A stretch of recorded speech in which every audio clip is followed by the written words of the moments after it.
नमस्कार दर्शक बंधु कालिया योजना को लेकिन गोटे बड़ अपडेट आसी जोटा कि आपण मैंने जानी काली राज्य कैबिनेट रे एक गुरुत्वपूर्ण बैठक बसी जोटा कि कैबिनेट रे कालिया योजना नहीं गुड़ाए चेंज होती तो से बदले आप देखो गोटे ट्वीट जारी होती आमर सीएम ओडिशा तरफ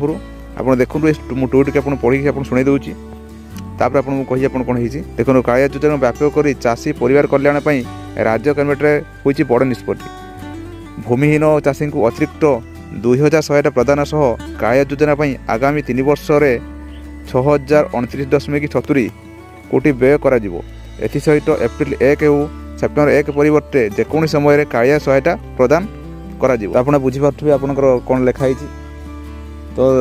जोटा कि आपंकर राज्य कैबिनेट रे आपंकर जो कालिया सहायता को आपंकर आगामी आपंकर 3 वर्ष पर्यंत सेटा एक्सटेंशन कराई जो 3 वर्ष पर्यंत आपंकर 25/5/3 आपंकर 27 वर्ष 2027 पर्यंत यहाँ हूँ आपंकर एक्सटेंशन कराई आपंकर अतिरिक्त 1 कोटी टका आपंकर 6029.70 कोटी टका व्यवहार कराई आपड़ जो रकम आप पैसा मिलूला से रकम पैसा मिल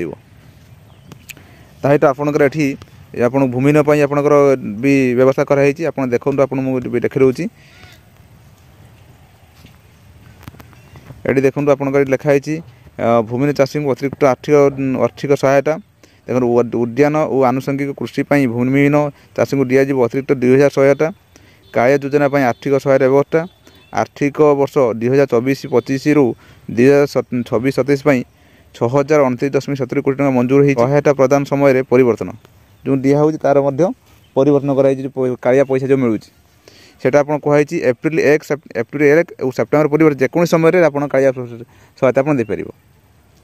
से आसी तो यहीपरी भाव आपंकर कालिया योजना गोटे बड़ अपडेट आसाला दर्शक बंधु ये आपंप कहली कालिया योजना जो अपडेट था तो जो आगामी समय जो कालिया योजना जो अपडेट आसो मुझे आम चैनल मध्य दिया करी दर्शक बंधु रही नमस्कार जय जगन्नाथ।